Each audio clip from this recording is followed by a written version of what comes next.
سلام دوستان، من سجاد هستم. امروز با یک ویدیو جدید در کانال یوتیوب.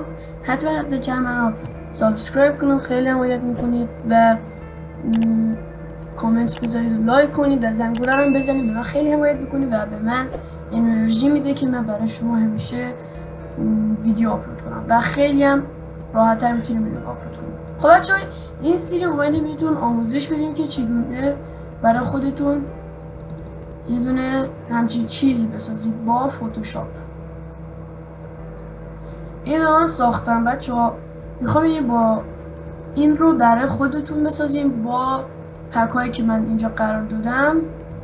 همشون میتونید از داخل کانال تلگرام که قراره چند روز دیگه که درست کنم این پک‌ها رو اون داخل میریزم، مگه اینکه لایک ویدیو بره بالای 20 تا و به من خیلی حمایت میکنه و دنبال کننده هاتون هم دیگه هر کی دلش خواست دنبال کنه، هر کی دلش خواست که نیست.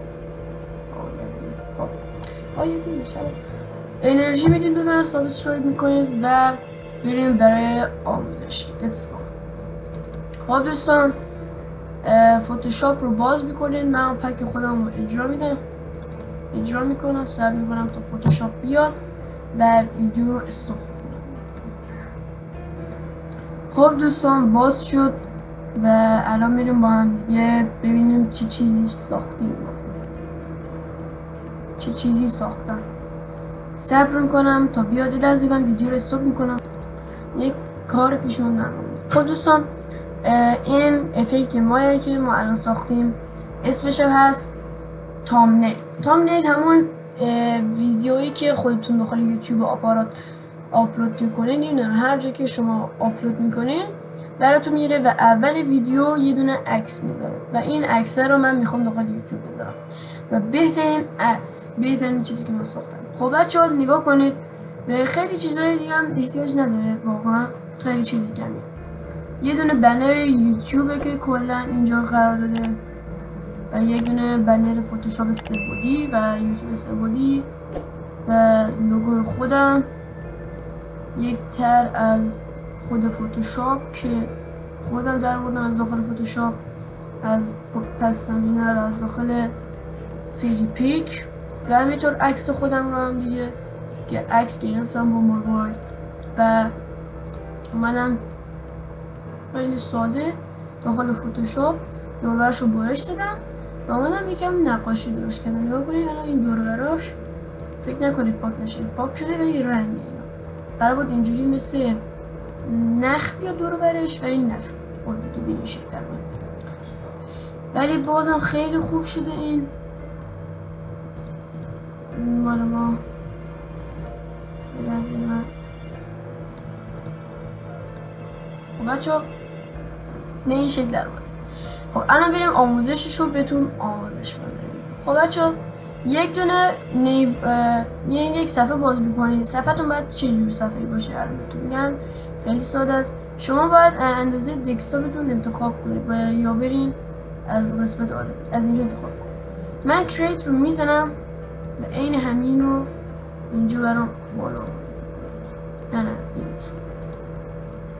میام فایل رو میگیرم، نیو رو میزنم بچه‌ها و 1612 رو انتخاب میکنم یا این رو و کریت رو میزنم.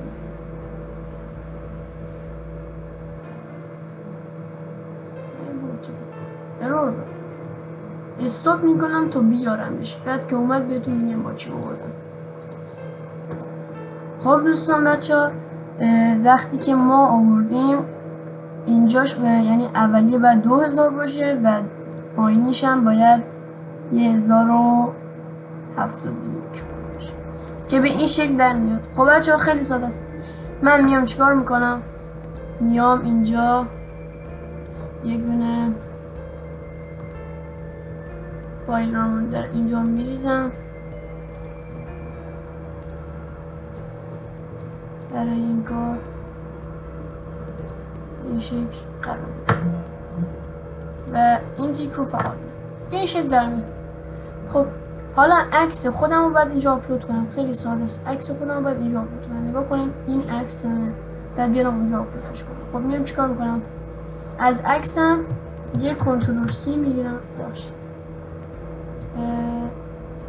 از این عکس کنترل سی میگیرم و میارم داخل پکیجم، کنترل ویو میدم. شما هر عکسی که دلتون بخواد میتونید قرار بدید. من میارم این گوشه قرار میدم مثل اونجا و یکم این افکتش رو خفن‌تر میکنم.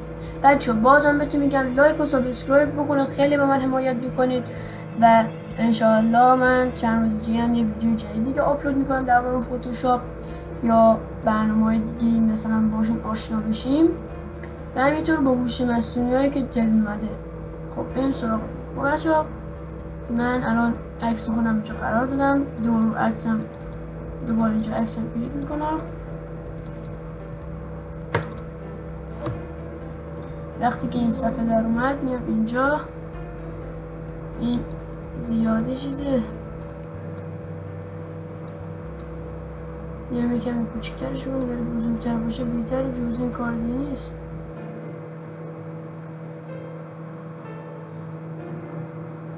من به عدد 4 و اوکی رو میزنم. به این شکل در میاد. خب حالا میریم ببینیم تو اول من چی چیزی قرار دادم. بله من اینجا این رو میام یه کنترل سی ازش میگیرم و میام اینجا استش میدم. این شکل لوگوی خودم هم آوردم کبرک، این بالا قرارش میدم. حالا برمیگردیم به صفحه قبل، یکم میارم توش قرار میدم. نگاه کنید این اومده روش، بعد بیاریم زیر عکس پس اینو میاریم بالا، اونو میاریم که نگاه کنید بره زیرش میشه. و من این رو قفل میکنم تا دیگه تکون نخوره و این رو میارم زیر این قرار میشه، اینجا میذارمش. خب حالا میام از اینا کپی میگیرم. اول از پایین شروع میکنم، کنترل سی، اینجا میام یه کنترل وی میزنم تو برام میاد و میارمش این پایین دقیقا قرارش. راستی میخوام چون از داریم ویدیو هم میدیدیم، میخوام کنار دنبال کنید رو یک صفحه فالو یا همون سابسکرایب عکس ایمیج رو بذارم. خب من فتوشاپ رو میبندم، وارد کروم گوگل میشم تا کار رو انجام بدم.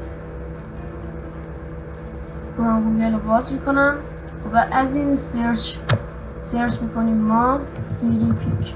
از سایت فیلیپیک بینید، چون فیلیپیک یه عالمه لوگو موشین و نمیدونم خیلی چیزای خفنی داره. وقتی که وارد سایت فیلیپیک میشید بچه اینجا باید انتخاب کنید و بیاید گزینه پست یا همون عکس انتخابش میکنید و اینجا هر عکسی که بخواید به دلخواست سرچش کنید. من اینجا ترجمه گرم سرچ میدم.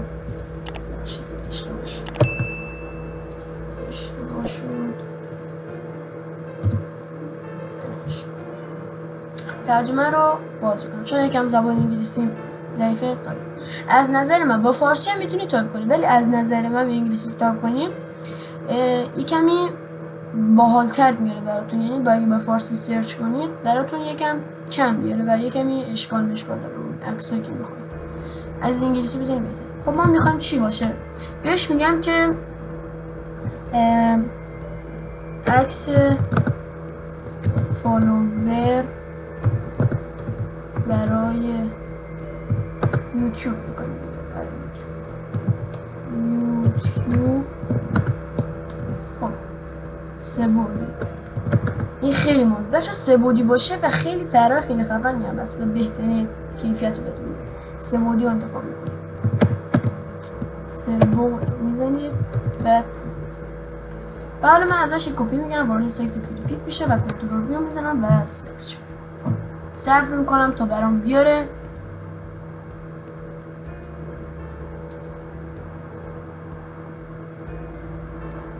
یکمی صبر میکنم، ویدیو رو استاپ میکنم تا بیاره چون به خاطر اینترنت همراه اوله یکمی طول میکشه. من ویدیو رو استاپ میکنم.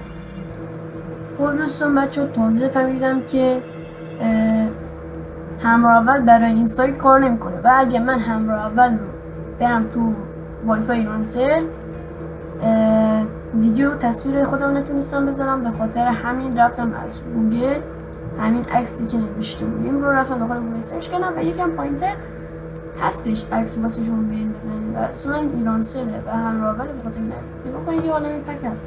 خودتون میرین همین متن رو سرچ میکنید که تو دیسکریپشن این متن رو میذارم و حواستون باشه که وقتی دارید وارد میشید به سیم کارت یعنی با اینترنت همراول نرید، اون یکمی گیر میده دیگه، سایت به همراول مشکل دارید اونجا. به ایرانسل برید که براتون کار میکنه. و وقتی که دانلود کردید وارد فتوشاپ میشید.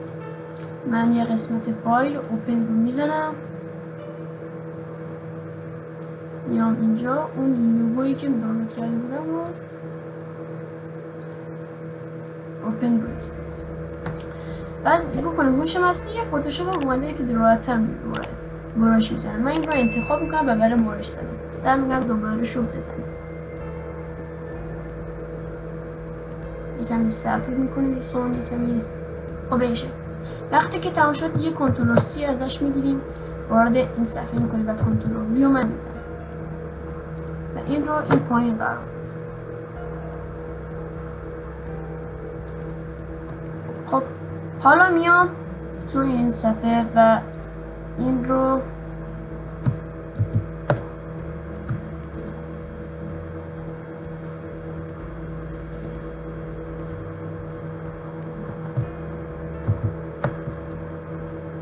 کنترل تی میزنیم.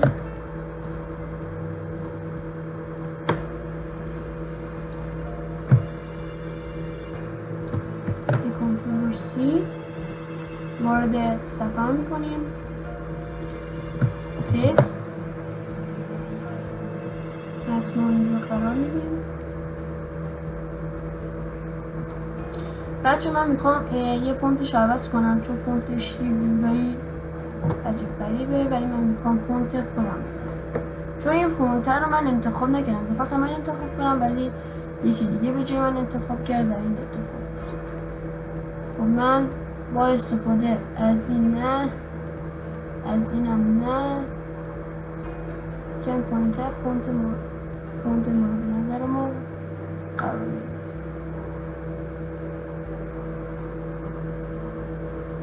خب من این فونت رو انتخاب میکنم چون فونت خیلی شیکیه و ساده چون اینقدر خطاطی هم نیست و میام اینجا برمیگردم رو صفحه قبل. اگه گفتین چرا من این مال ادسترانگ رو من چیز کردم با این فونت رو داشتم جدا کردم چون به هم دیگه نمیچسبه، یعنی من ادسترانگ رو داشتم میرفت ته متن. به خاطر من الان میارم اینجا پیستش میدم و کارمون یکم آسان‌تر میشه و این رو اینجا قرارش میدم کنار همینا، روش چند بار کلیک میکنم و راست یادم رفت چی فونت هم از این کپی میگیرم، فونت هم کپی میکنم، حالا به این بس میشه. چه سوالی بس میشه کنترل وی میزنم، کنترل و متن مورد نظر خودم رو انتخاب و اینا کنار اونا قرار میدم تا مساوی بشن. یکم بالا میدم یکم نزدیک‌تر بشه. خب و میریم توی کنارش و اینجا حالا به قسمت یوتیوب رو بیاریم و این کار خیلی سختی هم نیست. یوتیوب رو من یه بار روش کلیک میدم، سی رو میزنم، وارد همه اینا که میبینید رو داخل یک فایل قرار میدم چند روزیه و برای شما میارمش. کنترل تی سایزش رو کم کوچکتر، تیک رو فعال میدیم، میاریمش خب حالا اینجا قراره متن رو بیاریم. خب یه بار کنترل میگیریم، از لوگوی خودم یه بار کلیک میگم، لوگو خودم رو بیارم، کنترل سی و اینجا کنترل لوگوی خودم رو با کنترل تی کمی کوچکترش میکنم و تیک رو فعال میکنم. یا روش مثل پیام بازرگانی یا از این اخبار هستن کنار قرارش میدم چون دیگه کمی باردر میشه. و میایم اینجا کنترل میگیریم از این داشبورد یه بار کلیک کپی میگیریم همین پکمون داشبورد رو گفتم خب نیست. میایم اینجا یه بار رو صفحه خود رو کلیک کنیم و پست رو خب این صفحه رو ما اینجا قرار بهش میدیم به این شکل.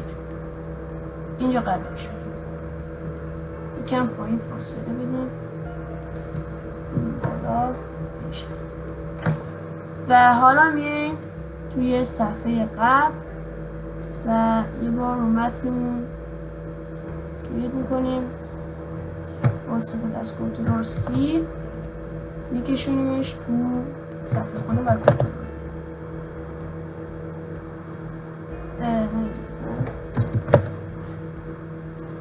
مثل که درست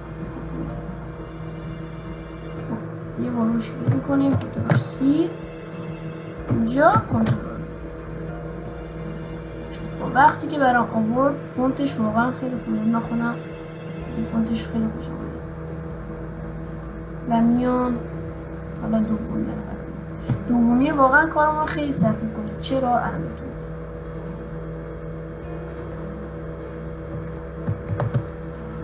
کنترل سی و اینجا کنترل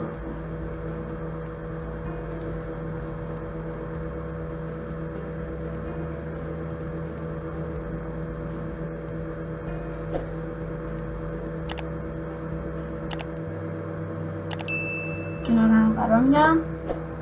کمی فاصله بهشون میدم به این شکل و حالا میام